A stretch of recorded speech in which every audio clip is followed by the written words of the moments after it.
Even though we've come into this game knowing that we're guaranteed playoffs, guaranteed home, we won the Shield, we just wanted to go in the mindset of we're still going to give it our all no matter what game. We're counting down the number of games we have this year, so we have no time to just waste, to just put nothing out there. So I made sure I put everything I had out there. The team did as well, and we need to make sure we have some momentum going to playoffs. So that's what the plan today was. Oh, wow, I can't freaking talk right now. Just to know that I'm playing a role in this team no matter what, if it's on or off the field, and I take my opportunities on the field. But just to know that we all accept what our roles are on this team, and if it's starting every game, coming off the bench, being a good practice player, whatever it is, you get to make sure you have to be 100% in your role to commit to this team. That's how we gotten to where we are now. So making sure I just take the opportunity I get. I'm here for the girls. I'm here for this team. I'm here for Orlando. So I'm going to put everything I have out there no matter what happens. I just remember Summer had the ball. I think it was Summer. One of the midfielders, Summer probably, hits it long, straight line to the goal. Just make sure you put it on frame, Allie. That's all I was saying in my head. Just put it on frame. And yeah, it worked out. And then we had a goal, 2 goals called back. I don't even know why. Yeah, that's all I got for you. We just let our foot off the gas. I think it was, honestly, I don't want to say it's a good thing it happened, but it humbled us to make sure that we need to make sure no matter what we're turned on. So it's a lesson. The second goal for them was easy as well, and that's just another lesson for us, knowing that we need to lock down when we go into playoffs. So rather happen now than later, but yeah, always learning opportunities, and just shows that we have so much more in the tank than we realize. We have so much more potential going to playoffs, and hopefully we can go up with there. I think it's no surprise that we were seeing with those 2 games after the Shield win that we lost a little momentum. We weren't panicking, but like Haley Carter said, we just took a deep breath. I think we just kind of let ourselves go a little too much. So now we took a little time, recollect ourselves, remember who we are, and just realize that we got to where we are for a reason. So we just had to just go back to our roots, and that's what we did with the trainings when we had the weekend off. Is that correct? We had a weekend off. I'm blacking out, you guys. And so I think we went back to our roots, remember what we are about, and that's what we were planning on doing today, and I think we did a good job doing that. Obviously, a couple of mistakes were in there, so now we just build off that to go in playoffs. It's home playoff in Orlando history. That's crazy, and we love it here. We love playing at home. The energy here is unmatched anywhere, and I just want to say thank you to the fans for coming out all the time, because seeing the growth that we've had with fan base here and just as an organization period has been amazing, and we know it's just going to keep getting bigger. But just a big thank you to the fans for making this a home for us, for making this a fortress, because yeah, it's scary when people come here and play, but we just thrive in it. So I'm really excited for playoffs to be home and to host all the way through Kansas City, hopefully. Yeah, no, I'm so happy. I mean, getting to 60 points is such an amazing feat, and I don't think anything takes away from that, 3 points is 3 points, but I'm upset that we conceded 2 goals the way that we did, and there's definitely some things to tighten up on, but overall, I'm just so incredibly proud of our team, and that points-wise, we're the best team to have played in this league, and I'm really proud of that. I was just trying to get in there, the cross is coming in, and we've talked a lot about gambling in the box, having movement in the box, more numbers, and I don't always get up in there playing left back, I kind of got to cover some ground first, but I was in there, and I just wanted to get across my defender, and the ball popped out for me, and found its way into the back of the net. So it was a very Bello goal. That's what I've been telling people. I'm not surprised that that's how I scored my first goal of the season. Better late than never. Yeah, I think at one point we realized that we needed to go in behind a few times. We needed to test their center backs. I don't think we did it enough in the first half. We have Barbara Banda up top. Why are we not going in behind more? So I think sending a few balls over the top of them and kind of keeping them accountable to that space in behind helped relieve some pressure on the other side of the ball. And then later in the game, we were able to sustain more possession kind of in their half, but they definitely gave us some problems. Yeah, honestly, I don't think it was ever about making history and about breaking records. We were never chasing the records. I think we were so focused on the daily grind and being consistent with the details every single game, focusing on one game at a time, and then the records just came. And that's just a credit to all of the work we put in. I think, though, there was a moment where we realized how good we were, and it wasn't a game we played well. It was when we beat Kansas City halfway through the season in their stadium, and that was just the most gritty win we had. And I think the most successful teams have to win games even when they don't play well, even when they're down a man for more than a half. And coming out of that game with 3 points, I think, was a moment that we all kind of looked at each other and we were like, this team's got something special. Yeah, it was so important. Momentum is such a huge thing in our sport, and we don't take that lightly. So I think that was a big motivator for this game as well. And kind of like you said, now we're going into playoffs. Every game is anyone's game, and it truly is. We got to go 1-0 on the day. And so while that was in the back of our minds, I stand by what I said in my pregame presser that we wanted to treat this game like every other game this season and just get back to our identity and who we were and focus on getting 3 points out of this game. And I'm glad we did that. It's meant to be. Yeah. How you feel going to the playoff, and also are we gonna see you next season playing for Orlando? Yeah. I feel great going into the playoffs. I think it was big that we got a win tonight. And, while we have some things to tighten up in the back and not concede, I was really happy with the chances we created. Even though we only had 3 on the scoreboard, we created way more, a few called offsides. So I'm really optimistic about that. And I'm so excited to play my first NWSL playoff game. We were so close last year, and I, among my teammates, was heartbroken at the end of last season. So I'm really excited for this first playoff game. What was the second question you asked me? Absolutely. I'm signed and I'll be here, and I'm excited to be back, but still unfinished business this season. Yeah. I think on the first goal, it's a classic kind of what we talk about, the big 5 moments. And the 5 minutes after a goal is scored is when both teams are most susceptible to be scored on again. And so I think we switched off for a second. They're a really aerial dominant team, and we lost the first aerial battle, and they got in behind us, and then we were scrambling in the box. So that's definitely something to tighten up, and we need to stay locked in those moments. And then on the second goal, it came off a throw-in. So you can always look at what happened in the box, but I think we need to stop that service at the start of it, at the throw-in. So definitely some things to tighten up in the back going into playoffs.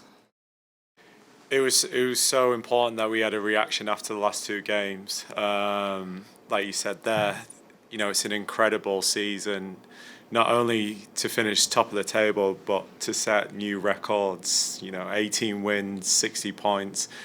That was our motivator going into this game. A lot of talk has been these last 3 games after winning the Shield, what are you playing for? And we put a big emphasis of finishing with the most points in NWSL history, the most wins in NWSL history, so we can ultimately take that record and make it difficult for anyone else to try and beat it. So I'm incredibly proud of the players, today's performance and throughout the season also.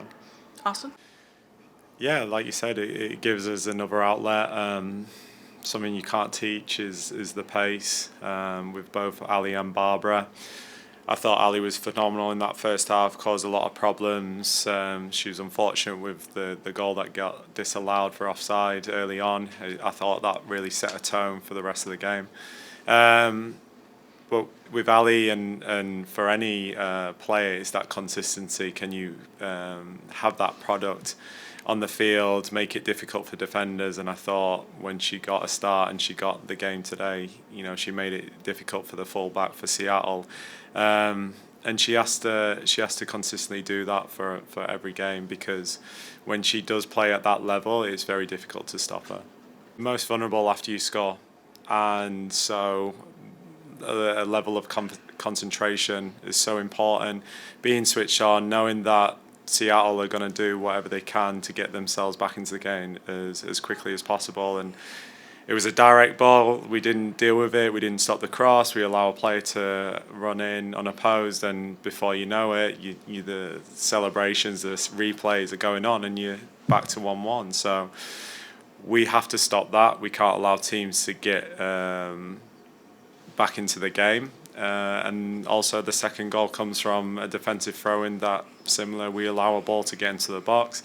She's open again, free header, and it goes into the back of the net. So these are things that we can control. It's concentration, and we'll review that going into next week's game.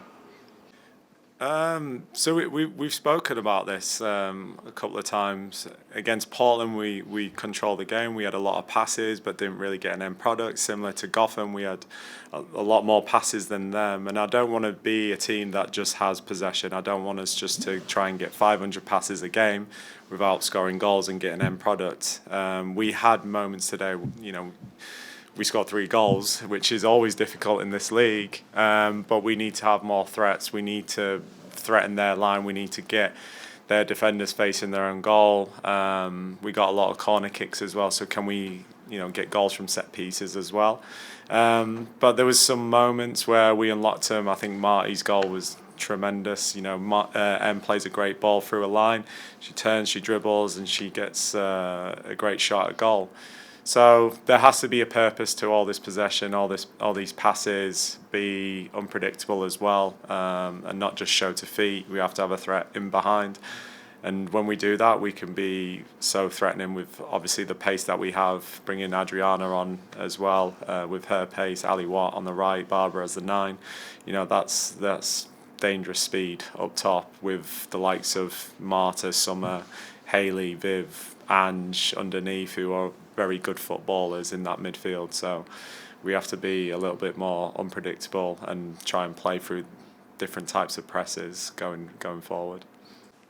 Yeah, I mean, it's all like you said. We showed it at half time. These are the spaces that we can exploit going into the second half.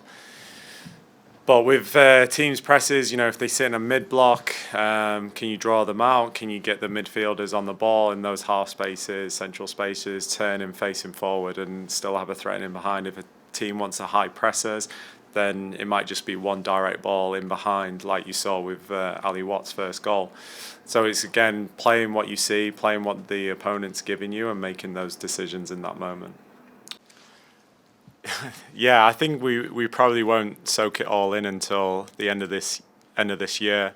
I've said from the start we'll take it game by game, and when we went on that unbeaten record and the winning record, it was the next game is the most important game, and we managed to achieve that. This is such a great group.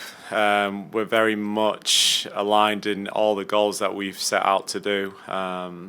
It's amazing to see the growth of this team and how far they've come over the course of 2.5 years to now being the number 1 team and setting all these records and getting a 60-point and 18 wins. With all the great teams that have played in this league, you're talking about one of the greatest teams also to play in this league. And so, yeah, we kind of have to shift gears now because all that hard work is in the past, and we're now going into tournament football, playoff football. And so our main focus now will be next Friday against, we don't know yet, but that will be our main focus, and hopefully we can continue this home streak all the way to a flight to Kansas. Yeah, it's incredibly challenging. You never want to take away a player's opportunity to go represent their country. You look at some of the players who have done that this past week. Anna Morehouse going away with England. Sitting on the bench at Wembley is a moment that she'll always remember. Angelina and Adri going away with Brazil and leading their nations by being the captains is an incredible achievement, and more so with Emily Sams as well, getting her first cap for the United States, something that we're very proud of. It's probably the first in Pride history where we've signed a player and she's developed and got her first cap rather than signing already, US internationals. So, yeah, incredible achievements. The challenges were that they've been away with their national teams, and you've got a game at home just around the corner. So everything that you've worked on leading up to this game, they've missed out. You can do as much video as possible, but it always helps when they're on the field and getting the live play and getting the strategies going into this game. And you could see there was a little bit of we're a little bit disjointed at times, but I'm just so proud of them and so happy that they're now walking away with 3 points and a well-deserved win. We love our fans. We appreciate our fans. You can see that they're coming out and supporting the team. The team are giving back to the fans with the records that we spoke about, being undefeated at home, playing entertaining football, scoring goals. And we just want more. We want more fans coming out and supporting these incredible athletes who are giving absolutely everything. We need a good turnout on Friday. We need to see fans coming out and supporting, because this is the first time in Pride history that we're hosting a playoff game, and so that's an incredible achievement, and the players fully deserve the fans coming out and helping us get the win, and hopefully going into the following week with another home game in the semi-final that will lead us to Kansas later this month.